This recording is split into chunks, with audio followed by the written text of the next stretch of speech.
ऊ हर रात central स्टेसनबाट train चढ्थे र लिटकम स्टेसनमा चढ्ने गर्थे।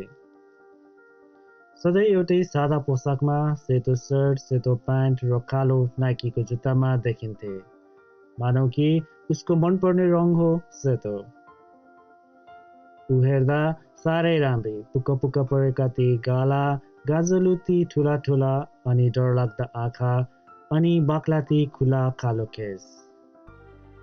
उनी को हुन्, कहाँ बस्छिन् र के गर्दैछिन्, अनभिज्ञ म। तर मन थियो उसलाई चिन्नको लागि, जान्नको लागि, बुझ्नको लागि।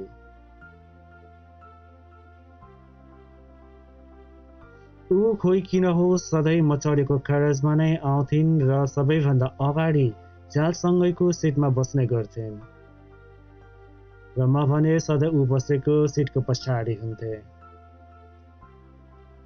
उनी सधैँ एउटै पोसाकमा हुन्थिन्, सायद उसको मनपर्ने ड्रेस हुनुपर्छ। म यो अड्कल लगाउँथे।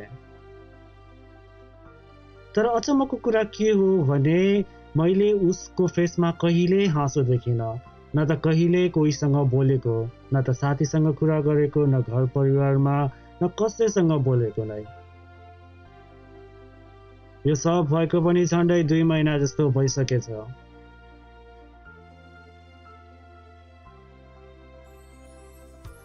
मलाई उसको अघि गएर बोलु चाहिँ लाग्थ्यो, तर खोइ किन हो हिम्मत नै आउँदैनथ्यो। उसको त्यो अधरमा हाँसो हेर्न र उसको आवाज सुन्न रहर खोइ कहिले पुरा हुने हो यो मेरो।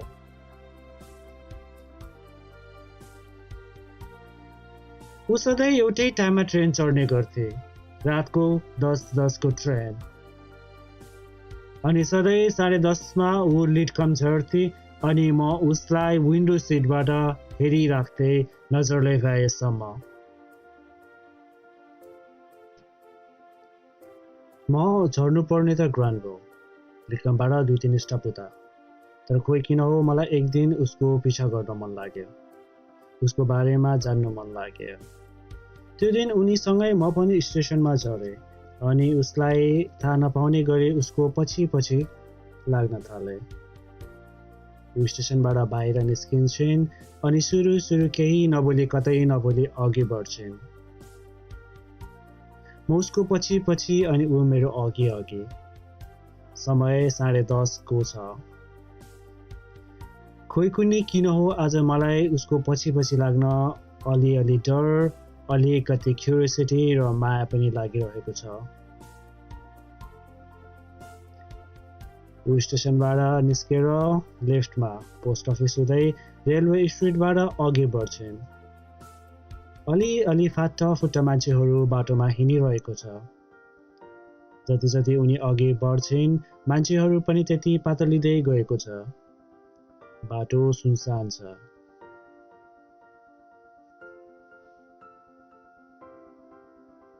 म कानमा फुल भोल्युममा गीत बजाउँदै उसको पछि पछि लागिरहेको छु अनि ऊ अघिको राउन्ड अबाउटबाट राइट घुम्दै इस्टर रोड हुँदै अघि बढ्छिन्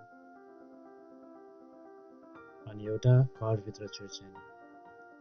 देख्दा पुरानो घर ग्रानी फ्ल्याट थियो अनि घर नम्बर 13 रहेछ।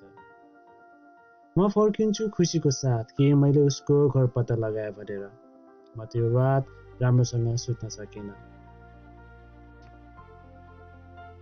उसको यादमा यति धेरै डुब्न थालेको छु कि म के गर्दैछु आजकल मलाई नै थाहा हुन्न। एक दिनको कुरा हो, किरण जो मेरो एकदम मिल्ने साथी, उसको घरमा डिनरको लागि म गएको थिएँ। अनि खाना खाँदा खाँदै एक्कासी उसको याद आयो, खै किन हो, र ठुलो स्वरमा हाँस्न थालेछु। खोइ किन त्यसो गरे। फेरि एकैछिनमा दालको ठाउँमा पानी खनाएछु भातमा। अनि किरण भन्छ, मित्र के भएको छ आजकल? होस् नै छैन त। सबै कुरा ठिक छ नि, सन्चै त छौ? मलाई एकदमै नरमाइलो लाग्यो अनि लाज पनि। त्यो दिन मैले सबै वृत्तान्त सुनाएँ किरणलाई। हामी एउटै स्टेसनबाट चढ्छौँदेखि उसलाई फलो गरेको सम्म। किरण बोल्छ, ल मित्र, तिमीलाई प्रेम रोगले छोएछ।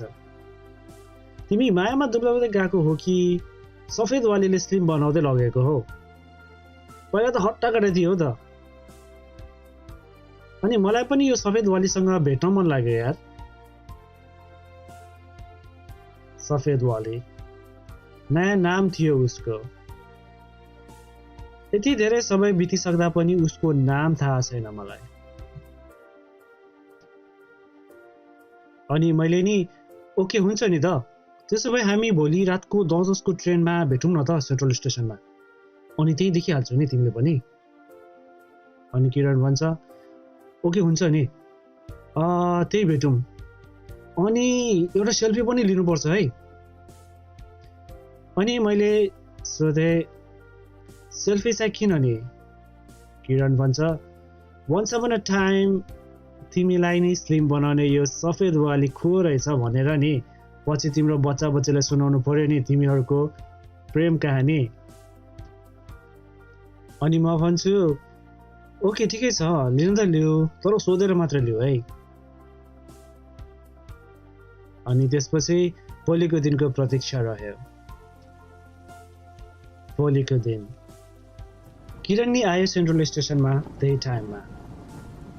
सधैँ चाहिँ ऊ पनि आएन अनि झ्याल नजिकको सिटमा बसेन। म बसेको सिट अगाडि। त्यो दिन ठुलो पानी परेको थियो अनि चिसो पनि थियो, तर उसमा केही चेन्ज थिएन। त्यही सेतो कपडा र कालो जुत्ता अनि अलिअलि भिजेको कालो खुला केस। मैले किरणलाई सोधेँ, कस्तो लाग्यो त तिम्रो हुनेवाला भाउजू? अनि किरणले पनि राम्रै लाग्यो यार, तर फेसै राम्रोसँग देख्न पाएर के मिस भयो नि। अगाडि उसँग गएर बसौँ न अनि कुरा गरौँ हुन र? तर मैले मानिन। भने यसरी लुकी माया गर्नुको मजा नै बेग्लै छ के। पख न कुनै दिन सिधै गएर विल यु म्यारी मी भनेर प्रपोज गरिदिने हो के, अनि त्यसपछि आई लभ यु भनिदियो। अनि किरण बोल्छ, ल मित्र बधाई छ है, पार्टी चाहिँ दौडै दिनुपर्छ नि फेरि। त्यो दिन पनि फलो गर्यौँ हामीले उसलाई, फेरि त्यही राउट हुँदै 13 नम्बरको ग्रानी फ्ल्याटमा। अनि हामी फर्क्यौँ। किरण भन्छ, ल अब भोलि आएर कुरा गर्नुपर्छ यार, घर त देखिहाल्यो, अब तिम्रो लागि एउटा लमीको काम गर्नु पर्ला जस्तो छ मैले, के कसो भन्दै थियो किरण। अनि मैले पनि हल्का लाज माने चाहिँ गरी भने, तिमी नै त हो नि यार, मेरो अरू को छ र यहाँ यो ठाउँमा भन त। यस्तै कुरा गर्दै हामी छुट्यौँ। त्यो दिन हप्ता बिति गयो। सधैँ मेरो रुटिन त्यही नै थियो, कहिले ट्रेनको छ्यालबाट त कहिले पछि पछि लाग्थे, तर उसँग बोल्न भने कहिले सकिन। खोइ किन हो त्यस्तो भएको। अनि किरणको पनि अत्तो पत्तो थिएन। मैले फोन गरेँ उसलाई अनि थाहा भयो कि किरण त पुरै ज्वरोले बिरामी भएर घर बसिरहेको रहेछ 1 हप्तादेखि। कहिले हराउने कहिले साह्रै च्याप्ने भइरहेको रहेछ। जति औषधि खाँदा पनि औषधिले नछुने। किरणको श्रीमतीले त्यो दिन पण्डित बाजेले बोलाउनु भएको रहेछ घरमा। अनि मलाई पनि किरणले मित्र आऊ त तिमी पनि भनेर बोलायो र म पनि गएँ त्यो दिन। म घरभित्रै छिर्न मात्र के लागेको थिएँ, ती पण्डित बाजेले बाबु एकछिन यति भन्दै के मन्त्र गर्दै फुफु गरी म माथि पानी छम्कनु भयो र मेरो नजिक आउनुभयो र भन्नुभयो, भाइ तिमीलाई कालो सायाले छोएको छ, होस गर है। पण्डित बाजेको कुरा नसक्दै म अहिलेको समयमा नि यस्तो कुरो विश्वास गर्ने, अनि के हो यस्तो यो कालो छाया भनेको, चाहिने कुरा गर्नुपर्छ नि भन्दै म भित्र छिरेँ। बाजेको एउटा कुरा मेरो मानसपटलमा बसेको थियो। बाजे भन्दै हुनुहुन्थ्यो, हेर भाइ, कहिलेकाहीँ जुन कुरा हाम्रो आँखाले देखिन्छ त्यो हुँदैन र नभएको कुरा देखिन्छ, त्यसैले भाइ होसियार भएर बस है तिमी। त्यो रात मलाई साँच्चै निन्द्रा परेन।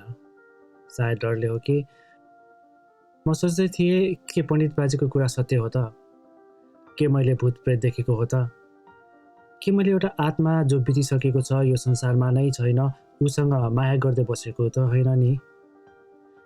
यस्तै विचारहरू मनमा उब्जिरहेको थियो। अनि अर्को मनले भन्थ्यो, हावा पण्डित बाजे, जे पनि भन्दिने, अहिलेको समयमा पनि के भूत के प्रेत अनि के आत्मा सायाको कुरा भन्दै मनलाई सम्झाउँथे। अनि सोचे भोलि उसको घर गएर भेट्छु अनि ती पण्डित बाजेलाई गलत साबित गर्नेछु, यति भन्दै म निदाउने कोसिस गर्छु। भोलिपल्ट दिउँसोतिर म उसको घरतिर लाग्छु, त्यही इस्टर स्ट्रिटको 13 नम्बरको ग्रानी हाउस। घर अगाडि गएर बेल बजाए। बेल धेरै बेर बज्यो तर ढोका खोलेन। म फर्किन लागेको मात्र के थिएँ त्यतिकैमा एउटा अद्वैत केटा मान्छे हातमा सानो बच्चा लिएर ढोका खोल्नुभयो। अनि यतिकैमा भित्रबाट एक महिला बोल्छिन्, को हो ढोकामा? हेर्नु त सम्झनाको बा।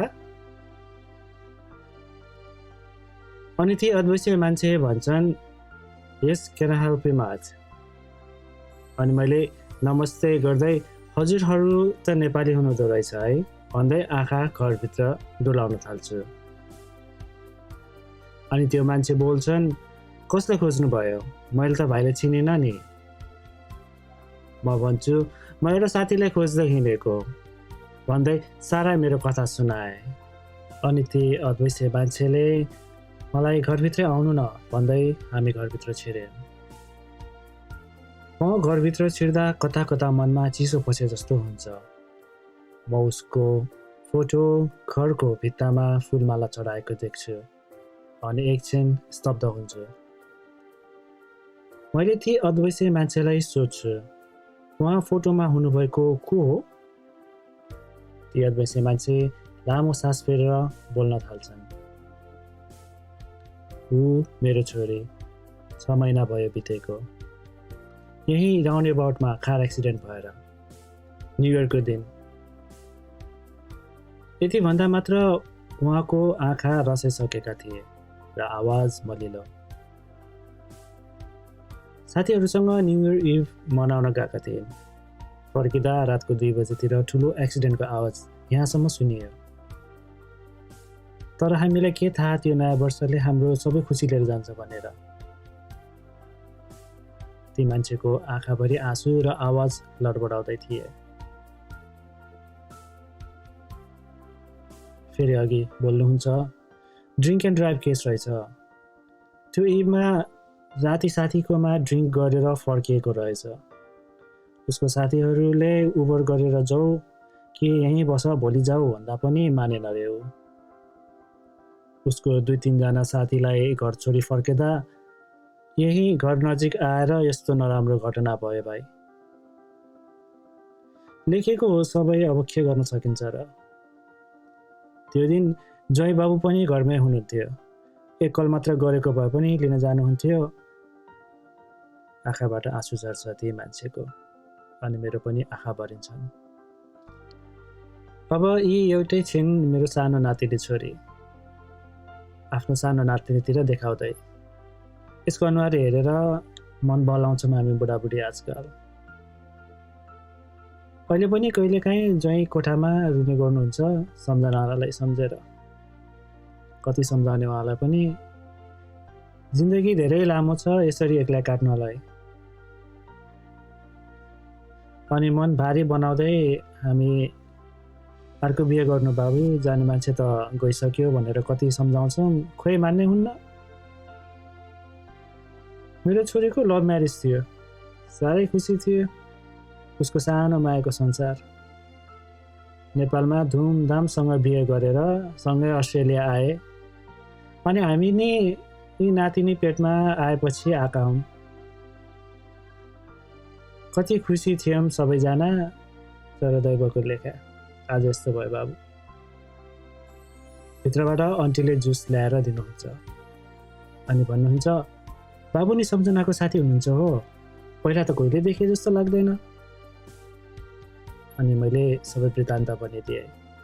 हर रात उनी यो घरमा आउने कुरा बताउँदा उहाँहरू अचम्ममा पर्नुभयो। तपाईँले बितेको मान्छे देख्नुहुन्छ हो? केही डर अनि केही कौतूहलताका साथ उहाँहरूले सोध्नुभयो। उहाँहरूको प्रश्न र अहिलेको यो सबै कुरा सुनेर त अहिलेको अवस्थामा म आफै भित्रभित्र डराइरहेको थिएँ र मसँग कुनै उत्तर पनि थिएन। अनि म भन्छु, खोइ आन्टी, मलाई त विश्वास नै लागिरहेको छैन। मलाई के भइरहेको छ, मैले देखेँ, किरणले मेरो साथी उसले पनि देख्यो, तर अरूले देख्छन् देख्दैनन् मलाई थाहै छैन। अनि सधैँ यही घरमा आउँछिन्, मलाई नि थाहा छैन के हुँदैछ आन्टी। आन्टी डर मिश्रित स्वरमा भन्नुहुन्छ, बाबु के तिमी उसँग कुरा गर्न सक्छौ? सक्छौ भने मेरो बिन्ती उसँग कुरा गराइदेऊ न बाबु, बिन्ती भन्दै आँखाभरि आँसु लिनुभयो। म केही बोल्नै सकिनँ।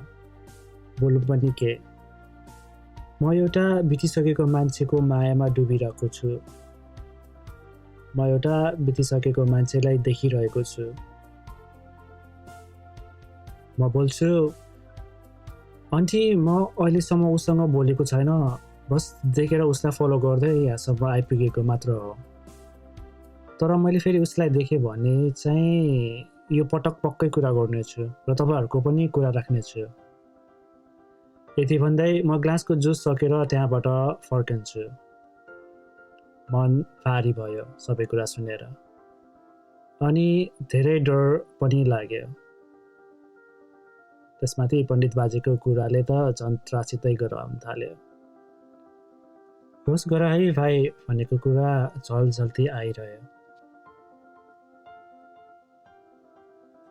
तर मैले यो कुरा कतै सुनेको थिएँ कि जब तिमी र आत्माले एकअर्कालाई देख्छौ भने त्यो आत्माले तिमी मार्फत केही भन्न खोज्दैछ, केही सन्देश दिन चाहिरहेको छ, या उसको केही काम अधुरो छ र तिमी मार्फत पुरा गर्न खोज्दैछ। र यो शक्ति सबैजनासँग हुन्न अरे। कति सत्य हो यो कुरा थाहा छैन।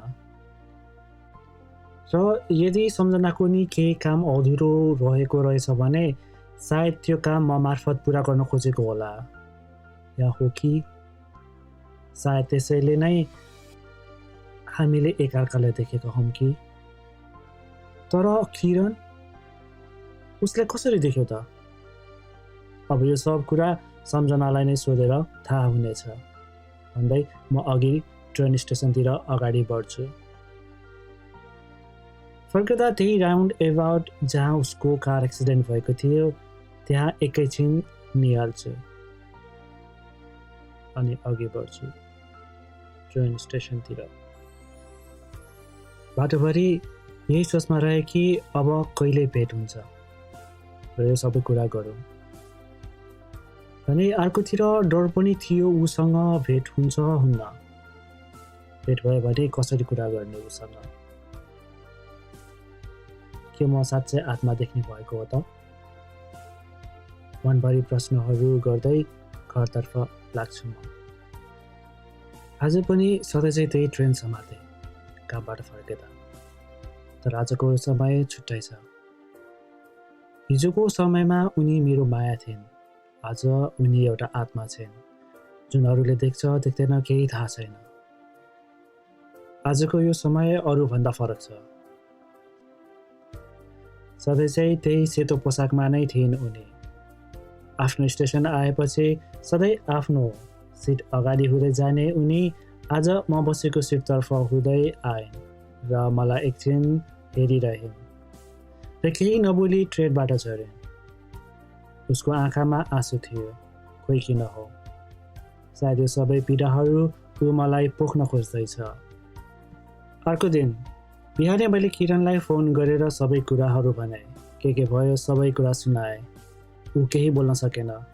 अनि एकछिनमा बोली फुट्छ, हामी आत्माको पछि पछि हिँडिरहेको थियौँ।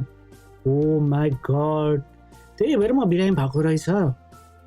अनि तिमी पनि त्यही भएर स्लिम हुँदै गएको रहेछ यार। अब पण्डित बाजेको कुरा त कन्फर्म भयो नि, होइन त? अब त विश्वास गर्छु होला नि कि अहिले पनि मेरो माया भन्दै मायाको पछि लाग्ने हो मित्र? अनि म बोल्छु, सुन न, जे जस्तो भए पनि ऊ दुखी छ यार।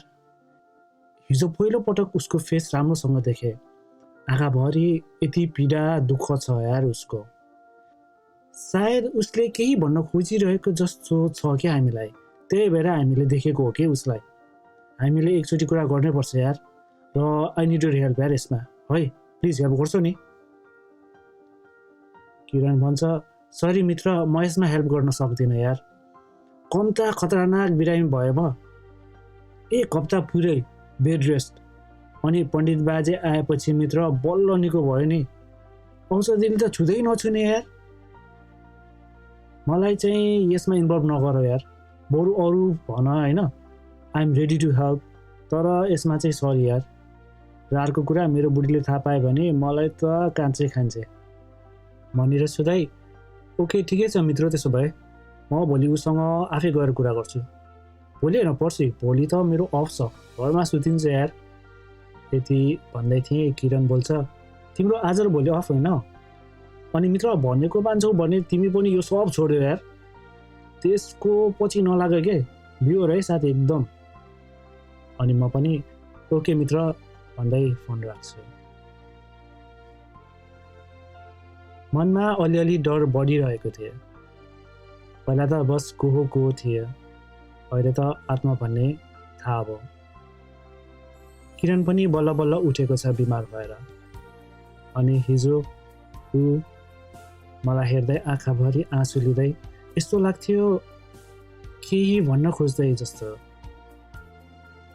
यस्तै कुराहरू मनमा खेलिरह्यो। पर्सिपल्ट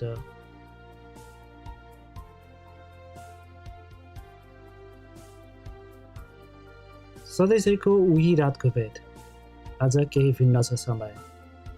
म उनीसँग आज गएर बोल्नै पर्छ भन्ने लागिरहेको थियो।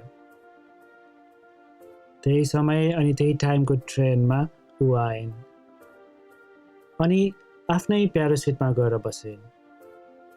मलाई आज जसरी भए पनि कुरा गर्नु थियो, त्यो पनि 20 मिनटमा, नत्र ऊ ट्रेनबाट झरी गइहाल्थिन्।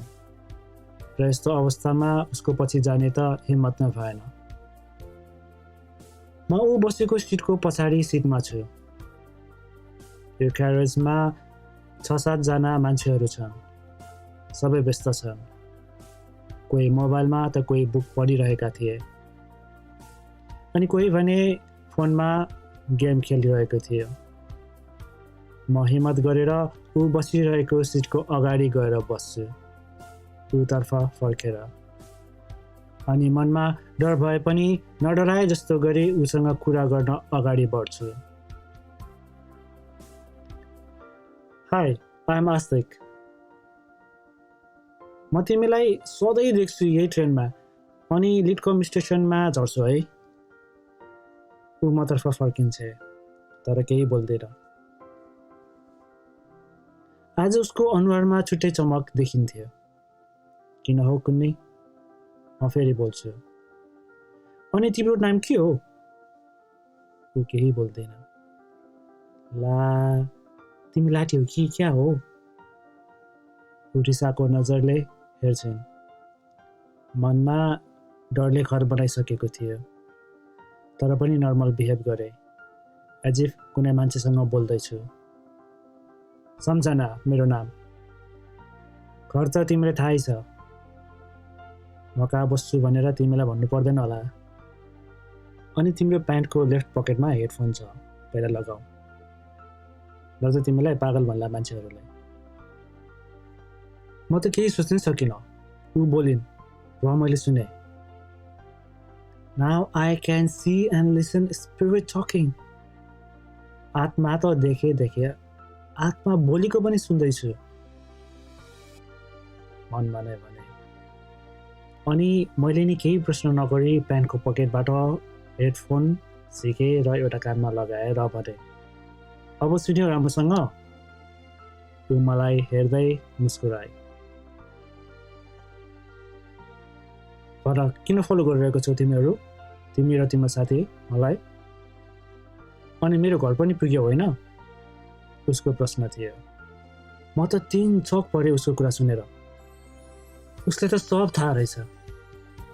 मैले फलो गरेकोदेखि किरणको कुरा अनि उसको घरमा गएको कुरा समेत थाहा रहेछ। तर कसरी? यो सब कुराहरू कसरी थाहा भयो तिमीलाई? म अचम्ममा पर्दै सोध्छु उसलाई। उनी भन्छन्, सब थाहा छ मलाई र तिमीलाई नि सब थाहा भइसक्यो होला अहिलेसम्म त। ऊ यति फ्रेन्डली भएर कुरा गरिरहेकी थिइन् कि मैले भुलेछु ऊ एउटा आत्मा हो। मेरो हातमा मोबाइल थियो र खोइ जानी नजानी क्यामेरा ओपन गरेँ र उसलाई भने, यो हाम्रो पहिलो भेट हो, एउटा फोटो लिन्छु ल तिम्रो। यति भन्दै उतिर मोबाइल फर्काए। ऊ केही बोलिन। क्यामेरामा ऊ पछाडि भएको मान्छेहरूको फोटो देखिन्छ तर ऊ देखिँदैन। म क्यामेराबाट आँखा हटाउँदै उसलाई हेर्छु। ऊ त्यही छ। यस्तो दृश्य देख्दा मेरो निधारमा पसिनाको धारा बगे चाहिँ महसुस भइसकेको थियो। रातको समय बाहिर चिसो भए पनि ट्रेनभित्र चिसो हुँदैन थियो, न त गर्मी नै थियो। तर पनि मेरो जिउ गर्मीले तातिरहेको थियो। सायद डरले हो या उसको उपस्थितिले हो। ऊ मुसुक्क मुस्कुराउँदै भन्छन्, फोटो खिच्यौ त? ऊ न त क्यामेरा अगाडि नै देखिन्थिन् न त खिचेको फोटोमा नै। ऊ कहीँ थिएनन्। थिइन् त मात्र मेरो नजर अगाडि। डर त थियो धेरै नै, तर देखाउन खोजेन। मोबाइल बिस्तारै पकेटमा राखेर उतिर फर्कदै प्रश्न गर्छु म, जिन्दगी के रहेछ त? खोइ कहाँबाट यो प्रश्न आयो मनमा। सोधिहाले उसलाई। ऊ मतर्फ फर्किँदै भन्छन्, जिन्दगी अल्प विराम रहेछ, जुन जहाँ पनि लाग्न सक्छ। तिमीले कहिले सोचेकै हुँदैनौ कहाँ गएर यो पूर्ण विराम लाग्छ अनि फेरि अर्को जुनी सुरु हुन्छ।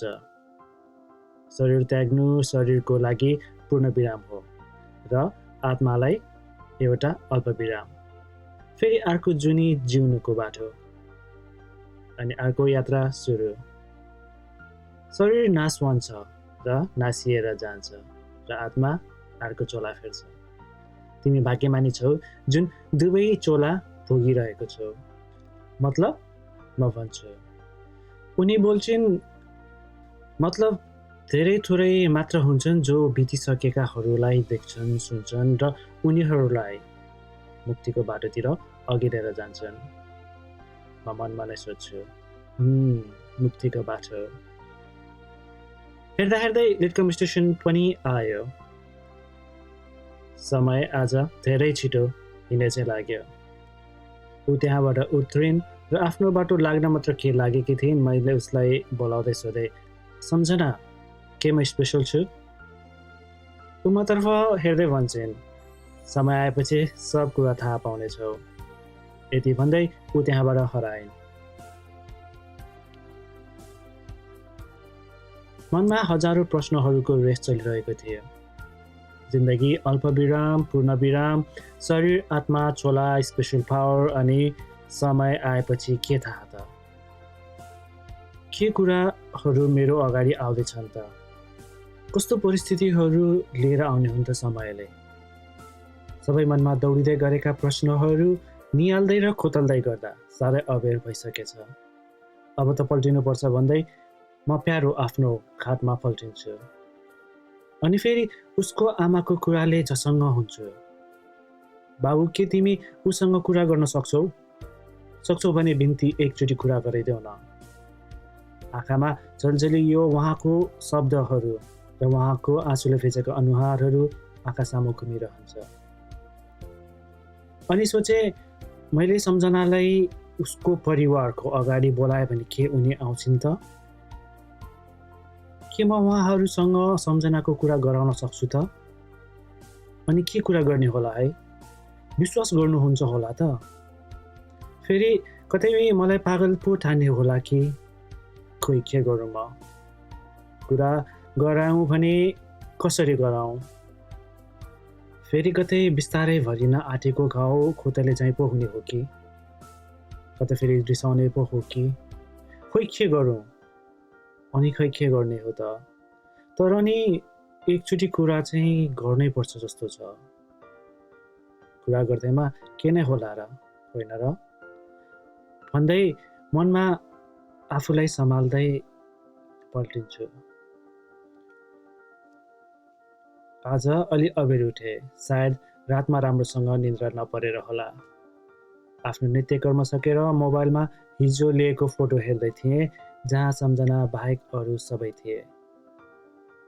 म त्यो फोटो डिलिट गर्न मात्र के आँटेको थिएँ, मेरो फोन बज्छ, सम्झनाको कल। म एकछिन सोचमग्न हुन्छु। सम्झना नाम गरेको साथीहरू त कोही छैन। फेरि कसरी आयो यो फोन? फोन बजिरहन्छ। म उठौँ कि नउठौँ भइरहेको थियो। म हिम्मत गरेर उठाएँ। हेलो? हेलो? हेलो? कोही बोल्दैन र केही आवाज पनि आउँदैन। मैले राख्न मात्र के आँटेको थिएँ, फोनमा एफएम बजेको सुने। अनि म हेलो? हेलो? हेलो भन्दै थिएँ। एक्कासी ठुलो एक्सिडेन्टको आवाज आयो। अनि पछाडिबाट एउटा केटी ठुलो स्वरमा रोएको आवाज सुने। आमा! आमा! अनि त्यो आवाज एकछिनमा बिस्तारै हराउँदै गयो। म यहाँबाट आत्तिँदै हेलो? हेलो? के भयो? कहाँ छु? सम्झना? भन्दै आत्तिँदै प्रश्न गर्दै थिएँ, यतिकैमा मेरोमा किरणको फोन बज्छ।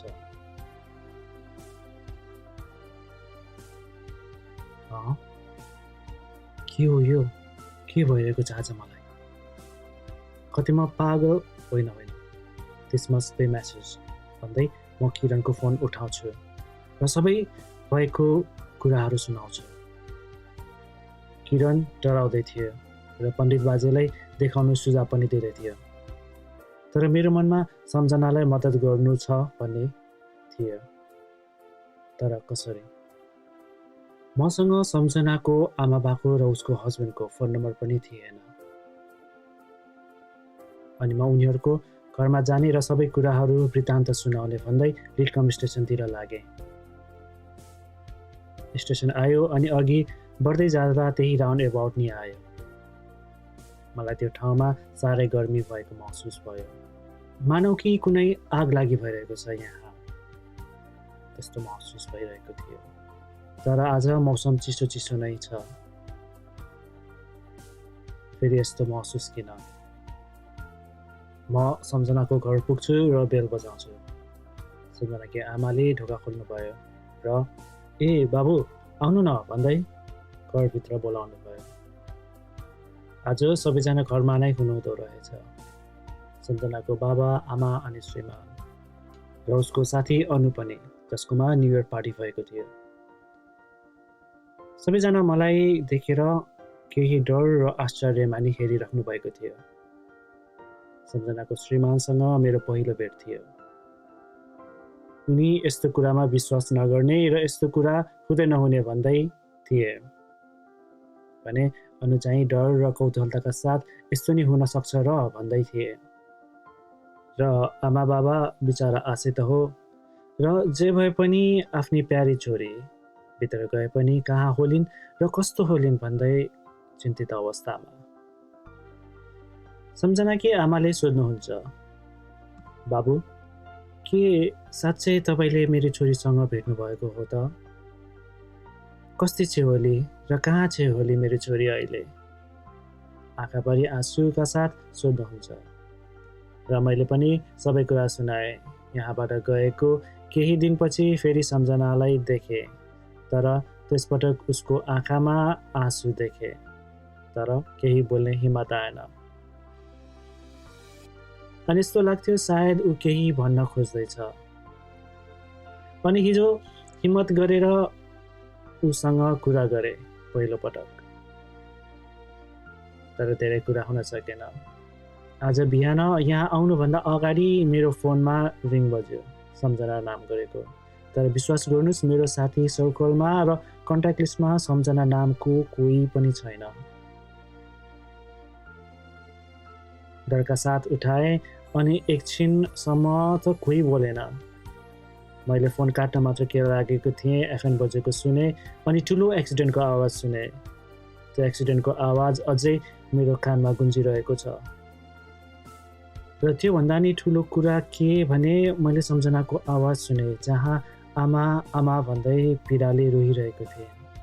र त्यो आवाज बिस्तारै हराउँदै गयो। र लाग्यो यो पक्कै पनि कुनै सङ्केत हुन सक्छ, सायद तपाईहरूसम्म पुग्ने उसको इच्छा हुनुपर्छ।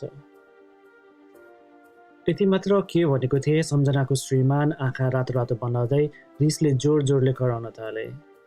भन्दै थिए, जो बिति गइसकेको छ उसको कुरा गरेर के हामीलाई दुःख दिन आएको भाइ तिमी यहाँ? तिमी के पागल हो? मेन्टल हस्पिटलबाट आएको हो? यस्तो कुरा नगर भाइ, अहिलेको समयमा नि यस्तो कुराहरू हुन्छ? पागल नबन भाइ तिमी, भन्दै आफ्नो सानो छोरीतिर अघि बढे। अनि सम्झनाको बाबा भन्नुहुन्छ, अनि त्यसपछि के भयो बाबु? ज्वाइँ सबको कुरा मनमा नलिनु होला है, हामीले विश्वास गरेको छौँ नि। अनि के हामीलाई एकचोटि कुरा गर्ने मौका दिनुहुन्छ त? के हाम्रो छोरीले हाम्रो कुरा सुन्छन् त? त्यहाँ मौसम साँच्चै नै अलि भावुक र अलि त्रासमय बनेको थियो। म खोइ के भनौँ। त्यही नै कोसिस गर्छु, आज राति ट्रेनबाट फर्किँदा सम्झनासँग कुरा गर्छु अनि उनले हुन्छ भनिन् भने हजुरलाई खबर गर्छु नि है। यति मात्र के भनेको थिएँ, मेरो फोन भाइब्रेट भयो। पकेटबाट झिकेर हेरेँ, सम्झनाको थियो। मैले हेलो मात्र के भन्न आँटेको थिएँ, भित्रबाट सम्झना सेतो कुर्ता सलवार र खुला केसमा अगाडि देखिन् र आफ्नो आमा बस्नुभएको ठिक पछाडि गएर उभिन्। म सबैलाई निहाल्दै हेर्छु र सम्झनालाई पनि। सम्झना बोल्छिन्, थाहा छ मेरो शरीर यहाँ छैन, त्यसैले कसैले नि मलाई देख्न र सुन्न सक्नुहुन्न। तिमीले सक्छौ, किनकि तिमी स्पेसल छौ। हिजो सोधेको थियो नि तिमीले कि म स्पेसल छु भनेर। हो, एकदम स्पेसल छौ। यो तिम्रो गिफ्ट हो जो सबैसँग हुन्न। सुरुमा अलि डर लाग्ला, तर पछि बानी पर्छ। र कहिले नभुल्नु, तिमी स्पेसल छौ है। अनि मलाई पनि कति धेरै समय लाग्यो तिमीसम्म पुग्न। माया छु भन्ने कुरा मेरो बा आमा श्रीमान सबैलाई भनिदेऊ र म सबैलाई सुन्न र देख्न पनि सक्छु भनिदेऊ है। र तिमी चाहिँ मेरो मिडियम कुरा गर्नको लागि नि। यति भन्दै सम्झना मुस्कुराउँछ। म उहाँहरू सबैलाई हेर्दै लामो सास फेर्दै बोल्छु, सम्झना यही छ, उसले तपाईहरू सबैलाई देख्न र सुन्न सक्छ। ऊ सेतो कुर्ता सलवारमा खुला केसमा आमा तपाईँकै छेउमा उभिरहेकी छिन्। तपाईहरूलाई जे कोही अनि कुनै कुरा सोध्नु छ भने भन्दा हुन्छ, सोद्धा हुन्छ, उसले सुन्न सक्छ। मैले यति मात्र के भनेको थिएँ, उसको आमा भक्कान फुट्ने गरी मेरो छोरी मेरो बाबा भन्दै ठुलो स्वरले रुन थाल्नुभयो। भन्दै हुनुहुन्थ्यो, किन हामीलाई यति चाँडै छोडेर गयो नानी? के गल्ती भएछ हाम्रो जो यस्तो विपत्ति आइपर्यो हामीलाई? नानी कहाँ छौ तिमी? भन्दै रुन थाल्नुभयो। साथै बाबा पनि मेरो छोरी किन यति चाँडै छोडेर गयो बाबु हामीलाई? भन्दै रुन थाल्नुभयो। साइडमा छोरी लिएर बसेका उसको श्रीमानको आँखा पनि रसाइसकेका थिए। त्यस्तै उसको साथी अनुको पनि। सम्झना उसको आमाको काँधमा हात राख्दै भन्छन्, आमा यो सब लेखेको हुँदो रहेछ, मेरो समय आएको रहेछ। त्यस दिन मैले अनुको कुरा मानेर उसकोमै बसेको भए या उबर गरेर गएको भए पनि या भनौँ या मेरो प्यारो बुढोलाई मैले बोलाएको भए सायद आज म तपाईँहरूसँग हुन्थेँ। तर यो सब सायद नै त हो। या सायद त्यो दिन एक्सिडेन्ट नभएको भए नि आज म तपाईँहरूसँग हुने थिएँ। तर लेखेको हो, भन्छन् नि जति लेखेको छ त्यति नै पाइन्छ, र मेरो भागमा यति नै रहेछ। सम्झना बोलिराखेकी थिइन् र म उसको शब्द दोहोऱ्याइरहेको थिएँ। ऊ आफ्नो बाबा अगाडि गएर बोल्न थाल्छिन् र म उसको बाबातर्फ फर्किँदै उसको शब्द बोल्छु। बाबा, मलाई माफ गरिदिनु। सधैँ भन्ने गर्नुहुन्थ्यो ड्रिङ्क गरेर ड्राइभ नगर भनेर। कति गाली गर्नुहुन्थ्यो, तर म उल्टै तपाईँलाई झगडा गर्थेँ। भन्ने गर्थे यहाँ लिमिटमा खानु मिल्छ र कहाँ हुन्छ हाम्रो देशमा जस्तै हो र। सायद तपाईँको कुरा सुनेको भए आज अवस्था अर्कै हुने थियो। र झ्याल नजिक आफ्नो श्रीमान अगाडि गएर आफ्नो छोरीलाई हेर्दै भन्छन्, कति ठुली भएछिन्, कति ठुली भइसकेछिन् हाम्री प्यारी छोरी सारा। यो पलसम्म नि मलाई उनीहरूको छोरीको नाम थाहा थिएन। त्यति बेला जहाँ सम्झना जान्थिन् म उतै हेर्दै उसले बोलेका हरेक शब्दहरू दोहोऱ्याउने गर्थे। सम्झनाको श्रीमान भावुक भएका थिए। यस्तो समयमा जो कोही पनि भावुक हुनु स्वाभाविकै थियो। उनी अघि बोल्छिन्, मलाई माफ गरिदेऊ है, अनि तिम्रो असल श्रीमती हुन सकिन र असल आमा पनि मेरो भाग्यमा हुनु नरहेछ। त्यस दिन तिमीले दिएको न्यु इयर गिफ्ट, जुन यो जुनीकै सबैभन्दा राम्रो गिफ्ट भयो। थाहा छ तिमीले दिएको त्यो गोल्डन रिङ जसमा तिम्रो, मेरो र छोरीको नाम लेखिएको छ। तिमीले सोधेको थियौ नि एकचोटि केही गिफ्ट चाहिन्छ तिमीलाई न्यु इयरमा भन्दा मैले भनेको थिएँ यस्तो गिफ्ट जहाँ हामी तिनैजनाको नाम होस् र सधैँ आत्मासँग जोडिएको होस्। अनि तिमीले गोल्डन रिङ विथ वे 3 भन्दै त्यस रिङमा जहाँ हामी तिनैजनाको नाम थियो, बेस्ट गिफ्ट एभर। अनि अहिले त्यो रिङ हेरेर हर रात नरुनु है, म तिमीलाई सम्हाल्न सक्दिनँ अहिले। अब त्यो रिङ हाम्रो छोरीको अधिकार छ है। अनि समय आएपछि उसलाई दिनु र भन्नु तिम्रो आमाले धेरै माया गर्थिन् र आमाको चिनो भनेर। अनि त्यस साँझ न्यु इयरको इभमा डिनर गएर फर्किँदा एकैछिन मात्र साथीकोमा गएर आउँछु भनेर तिमीसँग जिद्दी नगरेको भए सायद म आज तिमीहरूसँगै हुने थिएँ होला है। मलाई माफ गर है। मैले त्यस दिन तिम्रो कुरा सुनिनँ। कतिपटक भोलि जाऊ, अर्को दिन जाऊ भन्दा पनि म मानिनँ। र आज यो सजाय भोगिरहेको छु। सम्झना अनु बसेको ठाउँमा आउँछिन् र भन्छन्, मलाई माफ गरिदे है। त्यस दिन मैले तेरो कुरा सुनिनँ। सायद तेरो कुरा सुनेको भए या उबर गरेर घर गएको भए आज मेरो कथा अर्कै हुने थियो होला। अनि तँ पनि कहिले पश्चाताप नगर, यो भन्दै कि मैले किन जाने दिएँ भनेर। हेर्न लेखेको रहेछ, जाने दिन आएको नै रहेछ। न त तेरो गल्ती छ न अरू कसैको। गल्ती त मेरो भयो, ड्रिङ्क एन्ड ड्राइभ गरे। गल्ती त मेरो भयो, तेरो कुरा सुनेन। गल्ती त मेरो भयो जुन मैले मेरो बाबाको कुरा कहिल्यै सुनिनँ। अनि गल्ती त मेरो भयो जहाँ मेरो सुन्दर परिवारमा म आफैले नै उजाडे। अब त बस यति नै भन्छु कि मेरो परिवारलाई समय समयमा आएर हेर्दै गर्दै ल। सारालाई धेरै माया दिनु। यति भन्दै सम्झनाले एकछिन चुप नबोली बस्छ।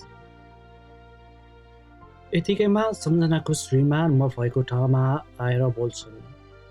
भाइ, कति कुरा त सम्झना र मलाई मात्र थाहा थियो, र जुन कुरा सब तिमीले भन्यो यो सुन्दा मलाई मेरो सम्झना हाम्रै वरिपरि भएको विश्वास भयो। भाइ, तिमी साँच्चै भाग्यमानी रहेछौ, जो आफ्नो प्यारो मान्छेहरूलाई नि अर्को लोकमा गएपछि पनि देख्न र सुन्न सक्छौ। भाइ, तिमीलाई धेरै धेरै धन्यवाद। आजको यो दिन सधैँ सम्झना रहनेछ। तर तिमीले सम्झनालाई कसरी भेट्यौ अनि कसरी कुरा हुन थाल्यो? म सम्झना भएतिर हेर्छु। सम्झना बोल्छिन्। हर रात म यहाँ आएर सबैलाई हेर्छु, बोल्छु, कुराहरू सुनाउँछु, तर मेरो आवाज कहीँ पुग्दैन। म सधैँ निराश भएर फर्कन्छु हर बिहान।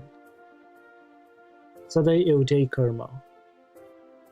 तपाईहरू सबैलाई सँगै देख्दा खुसी पनि लाग्छ, र तपाईहरूसम्म मेरो आवाज नपुग्दा र मेरो उपस्थिति आभास गराउन नसक्दा सधैँ दुःख पनि लाग्थ्यो। सायद यही नै मेरो सजाय होला झैँ लाग्थ्यो। अनि एक दिन मैले ट्रेन स्टेसनमा आस्तिकलाई देखेँ। म सधैँ ऊ आउने समयमा नै उसँगै ट्रेन चढ्थेँ। यति धेरै मानिसहरूको भिडमा उसले मात्र मलाई देख्यो अनि नजिक हुन थाल्यो। उसलाई त केही थाहा नै थिएन मेरो यो सब घटनाबारे। मलाई थाहा भयो उसले मात्र मलाई देख्न र सुन्न सक्छ। बिस्तारै ऊ मलाई फलो गर्दै घरसम्म पनि आइपुग्यो र लाग्यो आस्तिक नै हो जसले मेरो सब कुराहरू तपाईहरूसम्म पुर्याउन सक्छ। र आज हामी यहाँ सब कुरा गरिरहेका छौँ। म एकहोरो सम्झनाको कुराहरू बोलिरहेको थिएँ। हर शब्दहरू उसको मबाट निस्किरहेको थियो। सम्झना म बसेको ठाउँमा आउँछिन् र मलाई हेर्दै भन्छन्, थ्याङ्क यू आस्तिक। सायद तिमी नभएको भए थाहा छैन अझै कति समयसम्म म यसरी नै यो लोकमा घुमिरहेको हुने थिएँ। अब म खुसीका साथ जान सक्छु यो लोकबाट। फेरि पनि तिमीलाई धेरै धेरै धन्यवाद भित्र मनदेखि नै। र अन्त्यमा सबैलाई बिदा मागी ऊ त्यहाँबाट विलीन भइन्।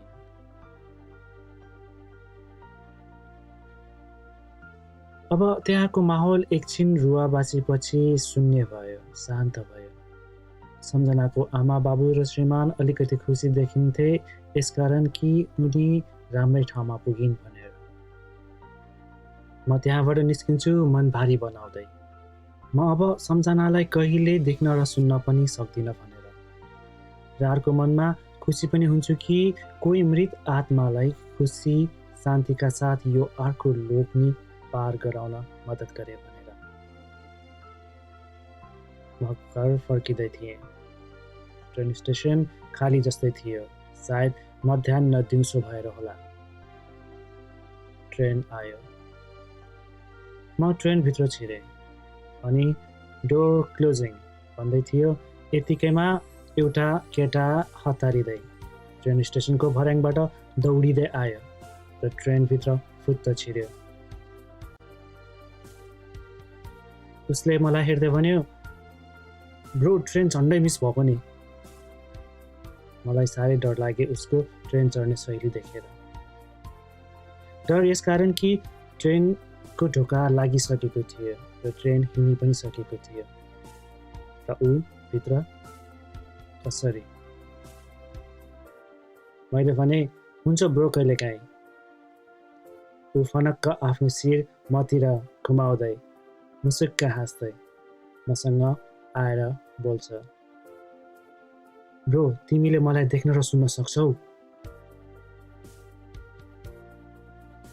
Thank you for listening this story. मेरो समय आयो. Don't drink and drive. आशा छ तपाईहरु सबैलाई यो कथा मन पर्यो होला. कृपया सपोर्ट गरिदिनु होला. Please like, comment, share अनि subscribe गरिदिनु होला. है त.